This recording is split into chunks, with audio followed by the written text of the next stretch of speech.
Literal na papatungan niya.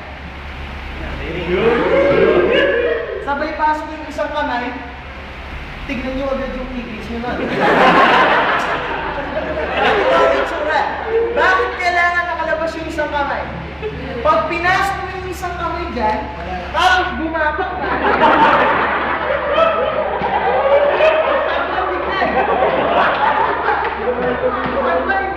Matagwa!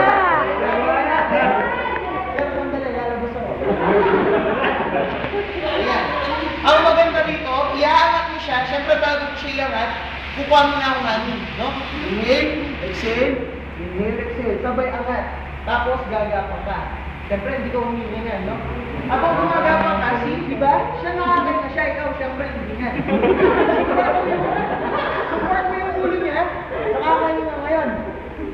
Ay, mabigat ka nga siya.